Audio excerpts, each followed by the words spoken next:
যশোর সদর উপজেলার ফতেপুর সন্ন্যাসী বটতলা এলাকায় মাটিতে পুঁতে রাখা সোনাবানু নামে এক বিধবা নারীর লাশ উদ্ধার করেছে কোতোয়ালি থানা পুলিশ।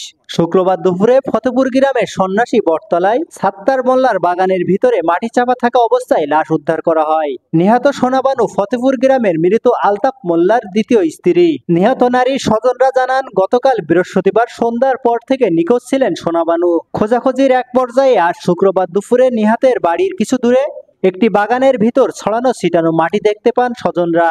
এরপর পুলিশ এসে মাটি খুঁড়ে একটি ছোট গর্ত থেকে সোনাবানুর মরদেহ উদ্ধার করেন। মরদেহর গলায় ওড়না পেঁচানো ছিল।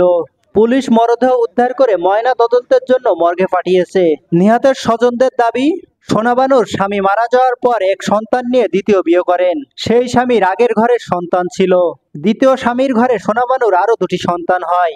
দ্বিতীয় স্বামী মারা যাওয়ার পর সম্পত্তি ভাগাভাগি নিয়ে নিজ ছেলে ও সতীনের ছেলের সাথে বিরোধ শুরু হয়। ওই জমির বিরোধ নিয়ে এই হত্যাকাণ্ড ঘটতে পারে বলে তাদের ধারণা। এ বিষয়ে যশোর কোতোয়ালি মডেল থানার ভারপ্রাপ্ত কর্মকর্তা ওসি আব্দুর রাজ্জাক জানান, প্রাথমিকভাবে ধারণা করা হচ্ছে জমি জমা সংক্রান্ত বিষয়ে সোনাবানুকে শ্বাসরোধ করে হত্যার পর লাশ মাটিতে পুঁতে রাখে তার আপন ছেলে আরিফ হোসেন ও তার স্ত্রী ইবা সহ 3 জনকে জিজ্ঞাসাবাদের জন্য আটক করা হয়েছে।